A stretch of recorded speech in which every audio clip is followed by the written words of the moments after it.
Okay, we are still a little bit delayed, but let's get into the indie releases for July 2026.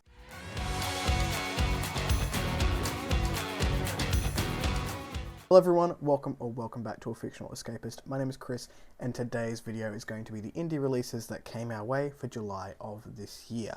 As always, these lists do not come from me. These ones have come from AJ Calvin over on her blog, and also RJ Lavender over on her Instagram. You can check both of those down below. It didn't look like Rob J. Hayes had one out for July of this year, so I'm just going to go with the two that I have available and give these a video platform like I do each and every month. All three of those resources will be linked down below if you have a release coming out later in the year or in subsequent years, that's the right word, I think. Then you can go ahead and put your book down to say that you are releasing, and I will give it a video platform each and every month. Without any further ado, let's jump into the list, and I'm hoping to get this one out very early August. I apologize again, it has been a little bit delayed. So on July 1st we had Inquisitors, A Tale of Love and Damnation by Paul G. Zareth, apologies for pronunciation. This is a fantasy horror novella. The wars of old against the Tide Caller cultists have left Inquisitor Varain crippled and forlorn. Over the decades of commanding the Dark Tower, he has found his life fading into obscurity. But that changes when a mysterious presence begins to interfere with his investigation in the shadows of the night.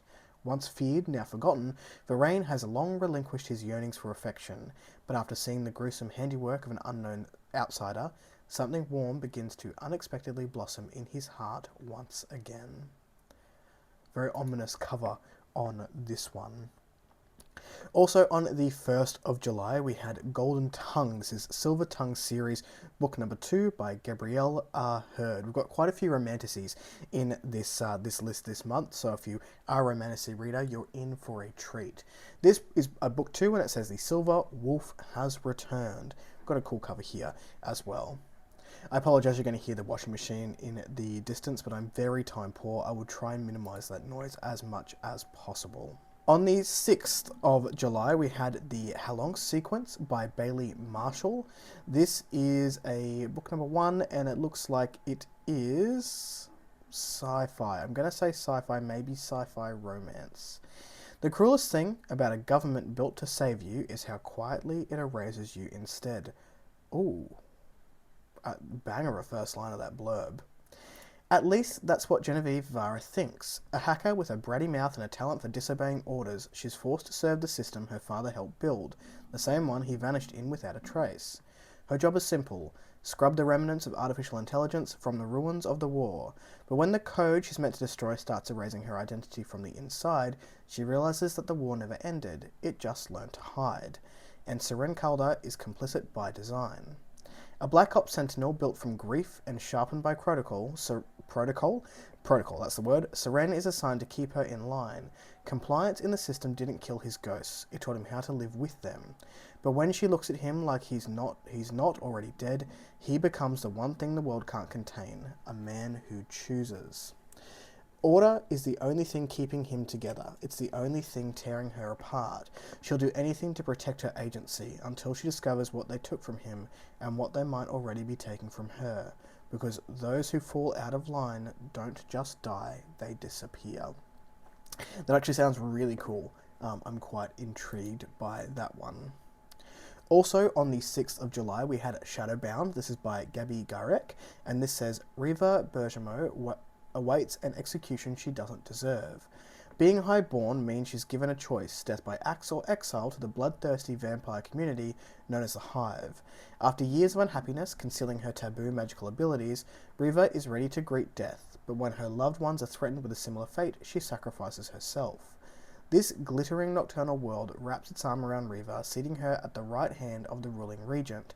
Not only is she his future queen, but a key piece in a vampiric prophecy, not one all the mortals want fulfilled.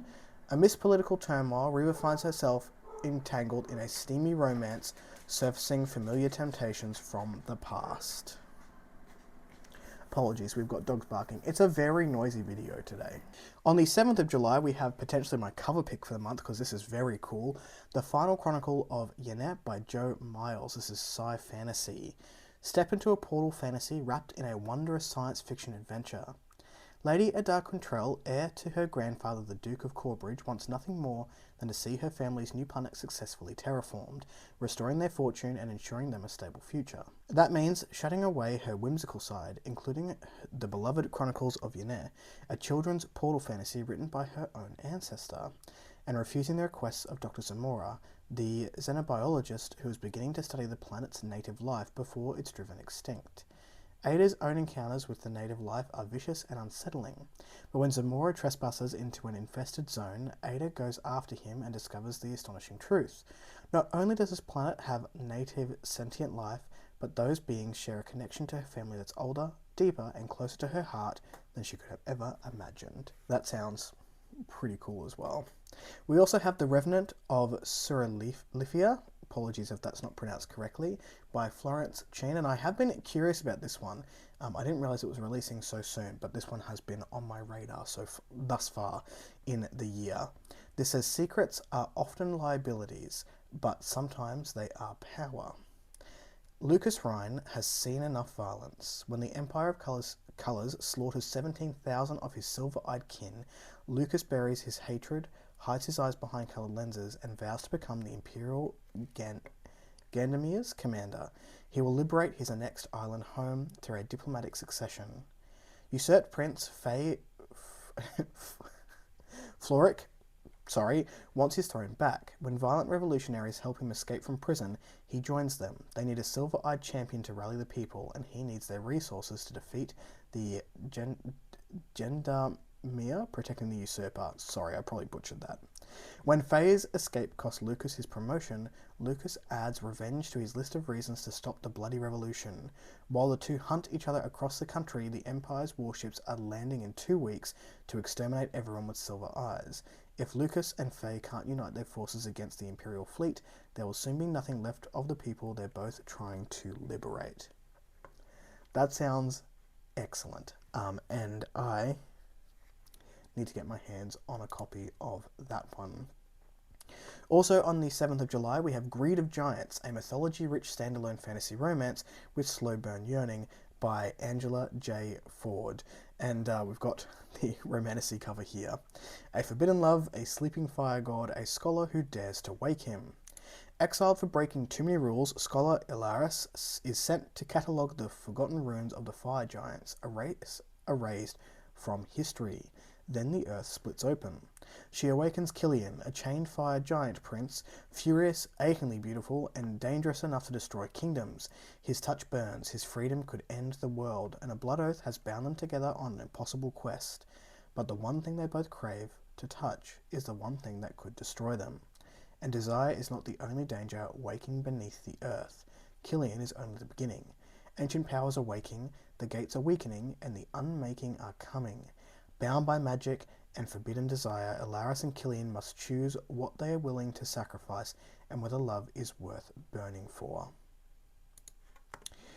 Also on the 7th of July, we have Killswitch Protocol by M.J. Kun. It says, in New Avarita, every person is born with a purpose. Once fulfilled, they are eligible for ascent, a peaceful passing and assumed rebirth on the next plane of existence, celebrated for having left their perfect mark upon the world. At least, that's what the powers that be want them to believe. When Liv Spencer's husband reaches ascent under more than suspicious circumstances, she doesn't feel like celebrating. She wants revenge. Her path takes her deep into the neon-drenched streets of New Avarita. I butchered that. Of New Avarita's seedy underbelly, with a world filled with black market cybernetics, synthetic drugs, and people who see Ascent for what it truly is, a kill switch.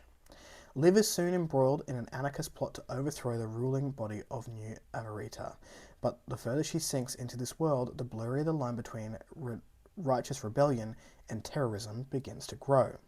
With hundreds of thousands of innocent lives on the line, Liv must find a way to strike back against the fascist rule of the shadowy figures controlling New Avarita without getting flagged for Ascent herself.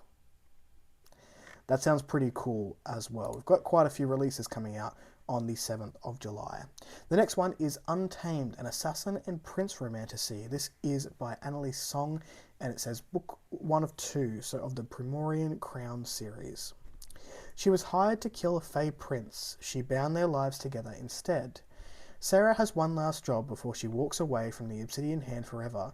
Kill Prince Kalain Valor of Twilight, the Fey realm's most feared exile, and buy her best friend's life in return. She arrives at his masquerade with a golden dagger and a plan. She leaves with a serpent tattoo burned into her arm and her life force tethered to a man she just tried to murder. That does complicate things a little bit. The bond is merciless. Distance tears through them both like a blade. Closeness is the only relief, which means Sarah and Kaelin must now keep each other alive long enough to find a way to break the bond. Kaelin has spent 2 centuries ruling a kingdom built from borderlands under a sky he darkened as a child when his untamed magic slipped. He does not trust easily, he does not let people close, but the assassin bound to him is stubborn, sharp-tongued, and inconveniently the only person who has ever looked at his power and wasn't afraid. As they travel through haunted forests and monster-filled gorges hunting the ingredients to break the bond, something more dangerous than magic grows between them. And someone in the Fey Court is watching, waiting for Kaelin to lose control. Some bonds are never meant to be broken, some secrets are never meant to be uncovered, and some powers are never meant to be tamed. That sounds cool for the Romantasy fans out there. Moving on to the 9th of July, we have Monsters Among Us, Teenage Wasteland by Michael Spearwater, and this is creature fantasy. It also says horror in the genres as well. The town of Alder, ID, is slowly being infiltrated by strangely amorphous little creatures that make use of any objects they come across to disguise themselves in plain sight. 2 high school burnout cases, JB and Regina, find this out by accident, capturing a monster in the shape of a trash can and bringing it home to film for a hopeful internet celebrity. It's all fun and games until someone gets eaten. I can see that being the case. As the 2 of them work to flush out and eliminate the surprise menace, the more apparent it becomes they can't trust anything they see. Even as they and their friends fight to understand and contain the sudden plague of bloodthirsty bric-a-brac, the creatures are growing larger and more coordinated as well. Thank goodness they're still dumb as balls, but that doesn't help when your attention slips at a critical moment and a toaster tries to take your hand off. That sounds like a bit of fun. On the 10th of July, we have Daughter of the Night. This is book 1 of the Shattered Divine series by Gemma Vale. Seren has survived 19 years in the Hollow by keeping her shadows hidden. But when they take a life she never meant to lose, she's dragged into the gilded city above, a prisoner of the very institution hunting her kind to extinction. Kale is a scholar of the shadows, sent to observe and contain. What he finds instead is a girl whose darkness doesn't just answer her, it remembers something older than either of them. As ancient shrines awaken beneath the city and a goddess stirs in the dark, Seren begins to understand that her shadows were never a curse, they were always a calling, and the light will do anything to silence it. She was never meant to survive, she was meant to become something else. This book also has a very cool cover, I'm a big fan. On the 14th of July, we have The Stars Will Become Our Ocean by Lizzie Blackwood, and that is a very cool title. This is a sci-fi romance. First contact with the vast spacefaring empire of the Reshketh seemed like a miraculous boon for humanity, trapped on a dying Earth. But in pursuit of an alliance, something has gone terribly wrong, and it's up to cultural advisor Jenna Calandra to figure out why before it's too late. The only problems are that she has no information, no connections, and her own ambassador hates her for just existing. Jenna isn't one to give up easily, but she'll need the help of a mischievous AI, an inventive human tech, and no-nonsense ex-girlfriend, and one charmingly unprofessional Reshketh security guard named Tarek to survive her ambassador's wrath. Can these misfits find a way to save the Alliance and themselves before prejudice dooms humanity? And can Jenna's friendship with the roguish Reshketh become something deeper when no one knows who to trust? Interesting. We also have Rage of Krakens. This is by Juliette Caruso, has come out on the 14th of July. He was the king of witches, now he's her captive. Former Lady Knight, Kai, lives in exile after being accused of the very crime she despises most, witchcraft. After all, no human could have survived the brutal attack that sank her warship 2 years ago, leaving her wounded and with foggy memories of being rescued by an ancient beast beneath the sea. only witches bond to beasts. To make matters worse, a notorious prisoner is brought to the barren isle where Kai lives in disgrace and is placed under her guard. Rovian is the king of witches, handsome but evil, and the very man responsible for the attack that ruined her life. He's enchanted to obey her, but the cunning bastard finds loopholes in every command. Tethered to her greatest enemy, Kai begins to realize that the witches aren't what she believed. But when Rovian breaks her newfound trust, the fate of the world rests on whether Kai can find the truth buried beneath the lies. Because no matter how hard Kai wants to forget about the Kraken that saved her life, only the witch bonded to it will be strong enough to save Rovian's people from annihilation. Interesting. That also sounds like another romantasy that we have coming our way. On the 15th of July, we have Lost Tales from the Boran Mar, Wolves Howling in the Dark by Ruth Miranda. And this is the Boran Mar Volume 3, Book number 2. And it looks like it is fantasy. I don't know the cover of this one yet. Hopefully by the time I edit this, I'll have a cover. If I do, I'll put it up here. But it also looks like it is a subsequent book in a series, so I don't want to give spoilers away. So we will have to move on from that one. Also on the 15th of July, we had The Case of Elmwood Ranch. This is a sapphic paranormal romance, and I am quite interested in this one. Elmwood Ranch is Octavia Daniels' dream, a safe place to land after years on the road, but once she signs the paperwork and receives the keys, the nightmare begins. Shadows move on their own, strange accidents become the norm, and injured ranch hands refuse to work a second longer. Octavia doesn't believe in ghosts, but she can't deny something's wrong with the land she sunk her entire savings into. Ray Jones is in the business of ending nightmares. She comes from a family of successful paranormal investigators, but she set herself apart from the Jones sisters by making their legacy into a commercial success. After years of enjoying said success, she's hit a wall. Whether it's burnout or a full-blown existential crisis, she doesn't know. One way to try and avoid a downward spiral, take every interesting job she can get, and that includes one from a very standoffish, non-believing horse rancher who thinks she's a scam artist, and the things she hunts don't exist. Octavia and Ray must figure out how to work together if they have any hope of solving what's truly going on at Elmwood. As they build trust, they begin to build something more, something that could either help or harm their chances of making it out of this haunting alive. It sounds fun. Also, we love a sapphic romance with, it says, bisexual leads, and it says the book is intended for 18 plus human beings. Colour me intrigued. Also on the 15th of July, we have another romantasy, and this is The Prince Is Not Charming by T. Harlow. The bachelor meets cozy romantasy as a dressmaker is forced into a competition to marry the High Prince, who also happens to be her best friend. All Carowyn Morgaine wants is to live a quiet life caring for her anxious father. That's hard when they run a dress shop right next to a sentient castle that always seems to be under attack. I can see that. Still, she tries to shield her father from all the stress, until the castle invokes a series of trials for the next queen and chooses Seri as one of the contestants. Now Seri is forced to compete against 6 others to become Killian, Wolfgang's wife. She has no desire to marry the playboy prince, not when they've been best friends since high school. Then there's the fact that her father's anxiety will be at an all-time high. Despite attempts to lose, the castle keeps sending Seri to the next round. Worse, the more romantic dates and intimate challenges she's forced on with Killian, the attraction they refuse to acknowledge becomes harder to ignore.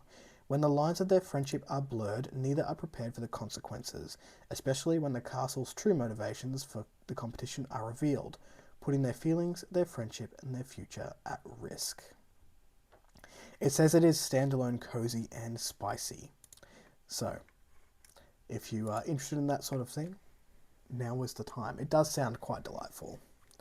On the 16th of July, we had a Dirge for Casius part number 2. This is by Callum Lott, and some of the coolest covers that I've seen, whoever the cover artist is for Callum Lott. I'll try and find them and put their name on the screen.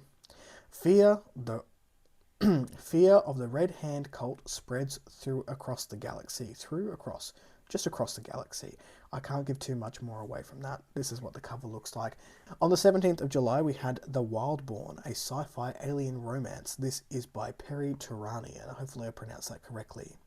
To walk the path of a Morazia, I will exist in 3 states of being: untouched, untaken, unconquered.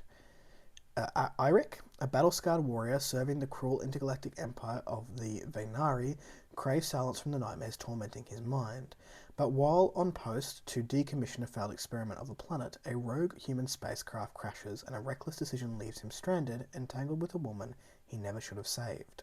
Nora wakes light years from Earth, broken in body and spirit, at the mercy of an alien soldier who refuses to let her die. Devastatingly beautiful, terrifyingly competent, and bound by a warrior's oath that permits touch only to destroy, he's the reluctant guardian angel she neither wants nor believes she deserves. Trapped together, they're forced to navigate a brutal landscape, vicious beasts, and the deadly remnants of an abandoned world. Duty demands Eirik's cold indifference, yet Nora sparks something deliciously alive and entirely forbidden within him. What begins as necessity ignites a primal hunger, scorching, consuming, and impossible to resist. But even if they survive, the Venari, ever present and ruthless, won't allow its warriors' weakness like love. For Eirik and Nora to be together, they must risk everything.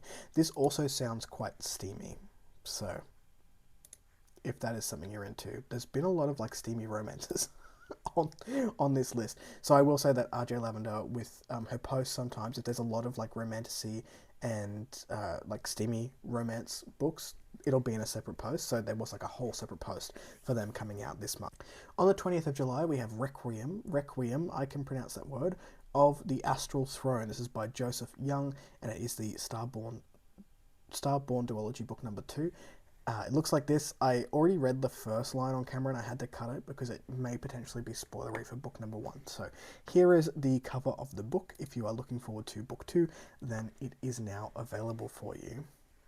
On the 21st of July, we had The Heart of Hawthorne. This is by Josiah D. Blizzard, and it's got a cool cover as well. It says, "Darkness is your ally." Eloise has spent her entire meaningless existence in the small town of Jira under the Empire's rule, reading the same old books, working the same job, and concealing her powerful magic from the town elders who wouldn't hesitate to exile, enslave, or execute her if they ever learned the truth of what she was. A weaver capable of manipulating the threads that bind the world together. But when Eloise receives a mysterious letter revealing her inheritance of an old mansion, she leaps at the opportunity to escape her boring life and leave Jara behind. However, within the mansion's shadow lurks an old curse binding souls to its ancient halls. It's there that she meets the mansion's occupants and the most unlikely visitor, an Eldorian lord named Tristan, charged with a single task: hunting and imprisoning weavers. As Eloise and Tristan's path become entangled, she must choose to embrace her weaver blood or continue concealing her own identity. Now she and her companions must tread through a world of dark secrets, blood magic, and ancient creatures as they search for a way to break the curse. Will they succeed, or will Hornwood Mansion claim their souls? Sounds pretty cool. On the 23rd of July, we had Aero Knights. This is by Lindsay Safara and is book 1 of the Aero Knights saga. She holds the secrets. Two sides race to find her. The winner decides the fate of superpowers. 3 months after a failed mission in South America, Kat suffers amnesia and is desperate to recover her old self. She needs her best friend, Sky, though presumed dead, to undo the past, and she joins her broken superhero team in search for her. Except Sky doesn't want to be found.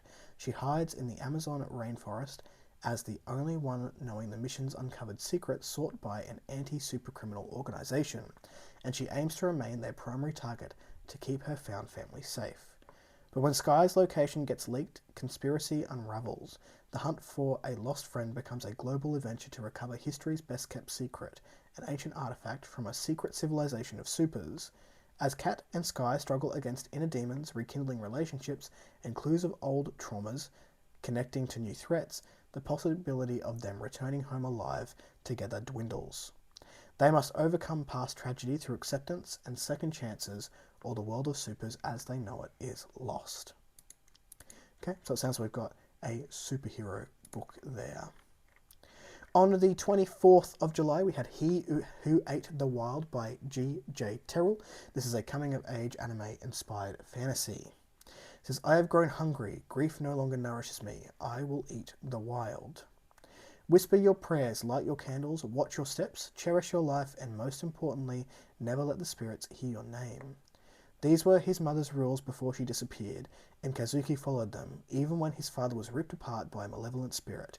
When he decides to go in search of his mother, an encounter with a corrupted bear leaves him weak, wounded, and worst of all, tainted. With her rules and his father's sword, he ventures north into the unknown. Demons, spirits, and gods all haunt his steps, and the closer he gets to the truth, the further from himself he becomes, his name forgotten. Can he find his mother, or will the wild consume him?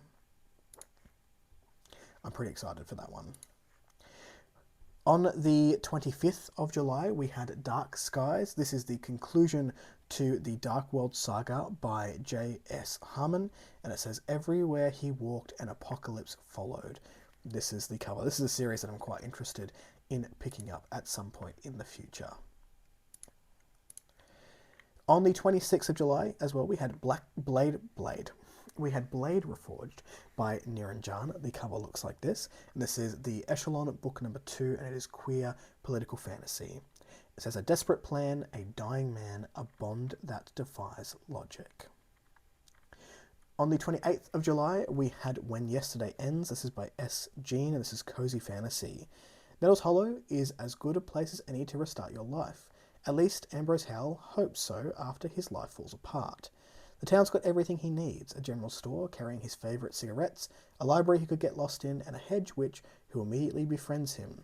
He settles in as a herbalist, using the knowledge he'd gained from academia that he'd left behind, and for once in his life he feels like he could be content. It's not so bad living in some rural, far-flung town. Until he's visited and kidnapped by the skeleton valet of Renwick Frey, a Fey Lord living and hiding who is cursed to eat human hearts every 5 summers to remain alive. Oh, that complicates things. As his next victim, Ambrose saves himself by making the desperate claim of knowing how to break curses.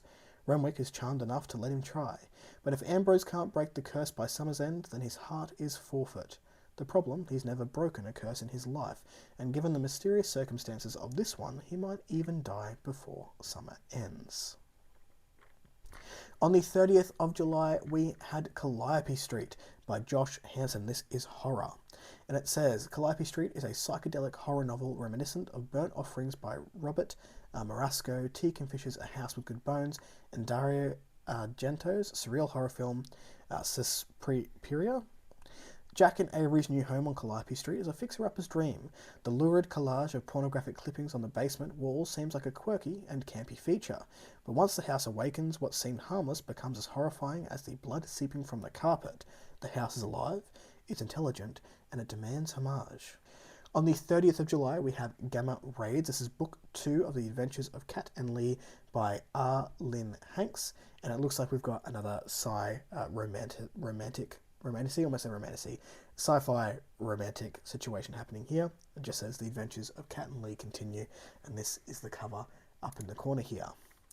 And to finish us off on July 31st, we have Requiem of Dice by Timothy Wolfe. And I don't know if this is a continuation or in the same world of the series that he's got going on. I don't want to give too many spoilers away, but it looks okay. War is the perfect addiction, for the demand for violence creates its own supply. Cool line. With her final remnants of gold, Desi makes one last-ditch effort to win big and settle her debts in the gambling dens of Roper.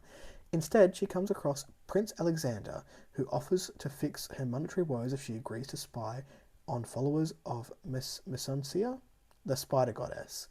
Desi finds not only a cult, but royalty from a neighbouring kingdom. Any wrong move could lead to war, an outcome neither side can afford, with the silent Almighty making his way across the ocean with one simple message: bestow upon me your pain, your illness, your sorrow. Silence will absolve them all. That also sounds pretty intense, but cool. And those were the books that we had for July of 2026. Again, apologies that this is late. I'm hoping that August's list will be within August, and then we can just sort of go from there. Are there any on these lists that you're looking at picking up? Let me know in the comments down below. I've certainly had my interest piqued by a couple of these. If you like the content, give one of those. If you want to see more of it, click subscribe at your will, and I will catch you in the next video. Ciao.